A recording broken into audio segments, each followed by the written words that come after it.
we're dealing in two worlds, one black and one white, or one poor, the have and the have-nots.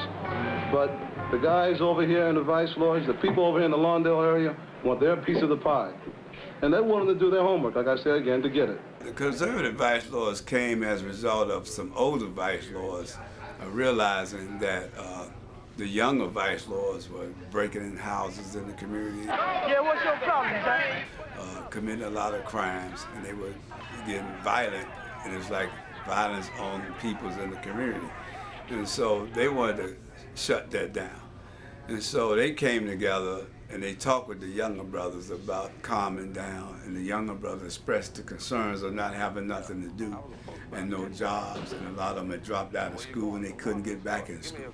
So that gave the older vice lords this idea that they need to become an organization, a community organization to reach the younger one. Initially they met with the two commanders in the Lawndale area, the 10th and 11th district, police commanders, and appealed to them what they were trying to do, and the police bought into it. And so those commanders helped them organize a meeting with the stakeholders in the community. Attendees were people like representatives from Kraft Food, Bell Telephone Company, Western Electric, Marshall Field, Sears and Roebuck, a few legislators, the aldermen, some committeemen, they all showed up. And the vice lords appealed to them what they were trying to do, and they agreed to get behind what they were doing. Instead of arming for revolution, the lords tried to deal with the system's way. In September of 1967, they had became the Conservative Vice Lords Incorporated. With funds from private industry, they had opened Teen Town, a snack shop, an ice cream parlor. In April of 1968, 2 days before the assassination of Martin Luther King, they went on to open 2 Tasty Freeze franchises. The Vice Lords got their first grant where they opened up Teen Town. It was like a drop-in center for youth where they can come and get support with homework, tutoring, eat a snack, play games. Then they got one grant where they, I think it came from the city, where they were hiring these young Vice Lords to clean up their own neighborhood. And that kind of brought the violence down. So it interrupted normally what the youth were doing in the community. So they gave them something different to do in the community, and they were getting paid a stipend for it. They opened up African Lion, because back in the 60s, blacks were wearing dashikis and afros. They even had a program where the women in the community were learning how to apply cosmetics and distribute cosmetics and make cosmetics. They had one grant where they were educating black women about breast cancer. And all this is documented. I wound up going to jail and all that.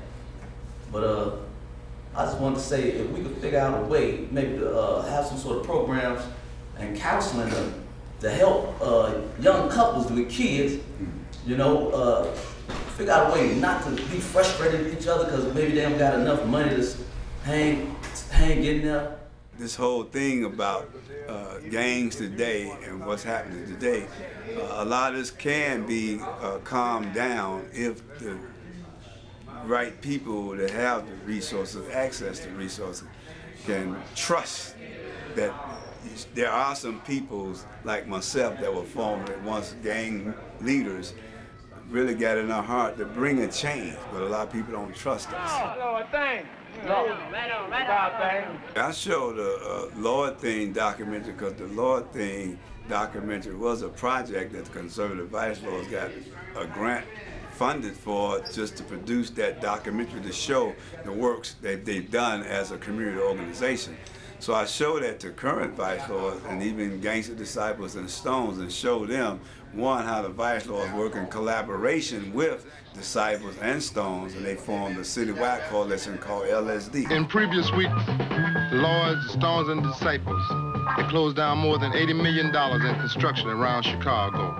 How they were shutting down construction sites in their community because they was failing to hire black contractors to provide black opportunity for blacks to get jobs.